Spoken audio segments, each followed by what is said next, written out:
আসসালামু আলাইকুম, সবাই কেমন আছে? আশা করি যে যেখান থেকে ভিডিওতে দেখছেন ভালো আছেন।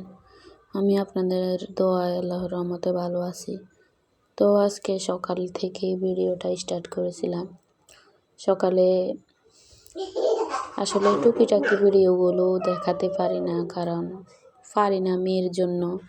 সব দিকে মিলে ভিডিও করতে চাইলেও পারি না। তো একটু তো শেয়ার করতে হয়, তাই শেয়ার করলাম। সকালে বাজারে গেছিলাম, তো লাল শাক আর পালং শাক এনেছিলাম, আর একটা লাউ আনছিলাম। এত তরকারি বের হয়েছে, তবুও তরকারির দাম কমতেছে না।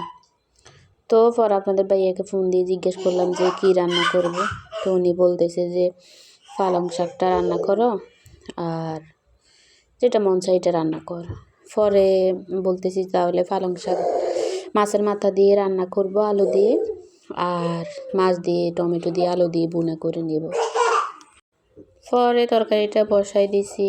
এদিকে মেয়েটাও কান্না করতেছে, তাকে নিয়ে ভিডিও করতে গেলেও পারে না, তবুও কষ্ট করে ভিডিওটা করি।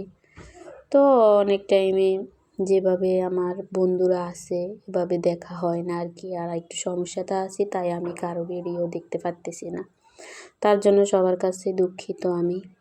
তো তরকারিটা ঝোলটা কষিয়ে নিয়েছি, এখন আমি শাকটা দিয়ে দিব। শাকটা দিয়ে দিছি, এখন তরকারিটা কষিয়ে নেব।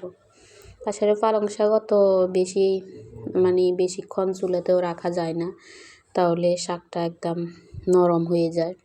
আর এদিকে মাছ দিয়ে টমেটো দিয়ে রান্না করব, তার জন্য আলুটা আগে দিয়ে দিচ্ছি।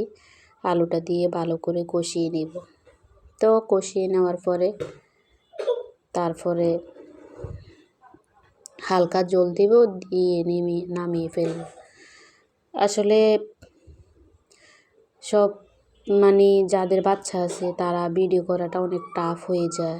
তবুও এখন কি করব, চ্যানেল একটা খুলছি, ভিডিওটা তো কিছু দিতে হয়, তাই দিই আর কি।